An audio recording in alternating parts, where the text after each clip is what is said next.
Hello, everyone. Welcome to the February 28th edition of the Scientific Governance and Risk Meeting. We have some really interesting things happening in this call. We have a new employee to introduce, which I am unbelievably excited about. That introduced the agenda. So before we get going, though, Cyrus Unessi, are you in the house? Hey, how's it going? Can you hear me? Yeah, we can hear you. So introduce yourself. Let us, Sure. For people that don't know about your Twitter fame, fill us in on who you are and what you've been up to. Hey everyone, my name is Cyrus. I'll be working on risk management at Maker. Quick background, spent 7-8 years trading fixed income securities here in Chicago. After that, I discovered crypto, spent some time on the investments team at Cumberland Mining, managed portfolio risk and worked on trading strategies. Academically, I have a degree in financial engineering, which is where I've learned some quantitative finance tools. The one thing I need to really sort of jump into now is have a look at the stability fee, and we need to ask a couple of questions. The first one was we changed the stability fee last week. Was it in any way effective? Do we have any evidence on that? Do we have enough data to identify that there is something specific to the changes or the trends that are in the ecosystem as a whole? When should the next change happen?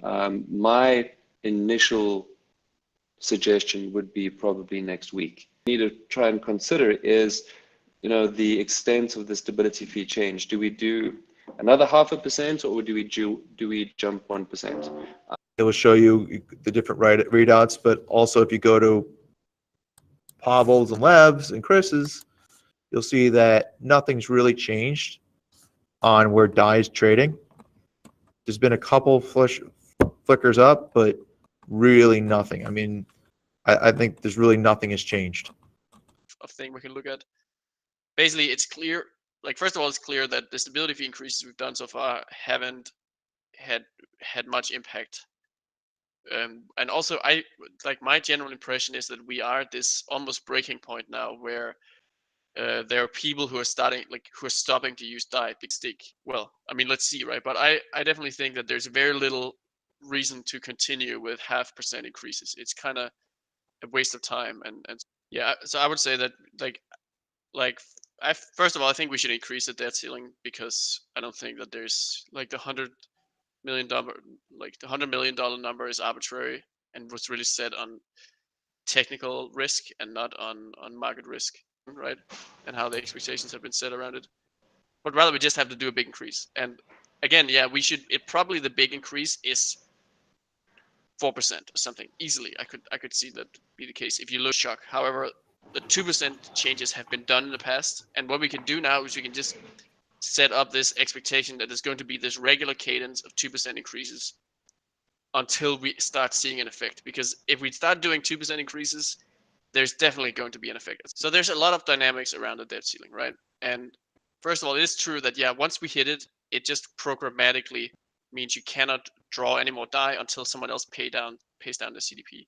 The tool is because it's kind of this, it's not really a long-term solution to some extent, right? Or because it doesn't give us an indication of where what the right stability fee should be in the system. So the problem is that even if we let's say we decrease the debt ceiling right now, we would still kind of be in a situation where it's just too cheap, and there's just it would be this weird, instead of it being, the market was kind of set this weird rate of the waiting in line to get a sort of some free debt ceiling. But what we need to find is a better and more realistic stability fee that reflects basically the supply and demand in the market, right? And yeah, I think what we got to do is every other week we have a governance poll, and then every other week we have an executive vote, and we should it should be kind of like a temporary, but the fact is we need to get something done. We need to dramatically increase the stability fee, probably by more than 2%. But I think if we get it this cadence at a 2% increases, we should be in good shape to at some point hit the.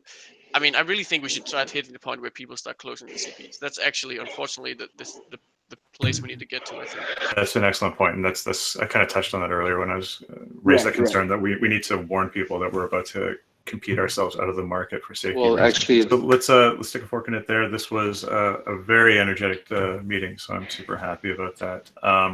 I'll send out, or keep an eye, actually, we don't have a push notification system in MakerDAO yet, which we're going to need sooner or later, but keep an eye on the subreddit for notification about this debate and potential information about where that debate will happen if it's not in our subreddit, and then we can continue on and figure out what the next steps are.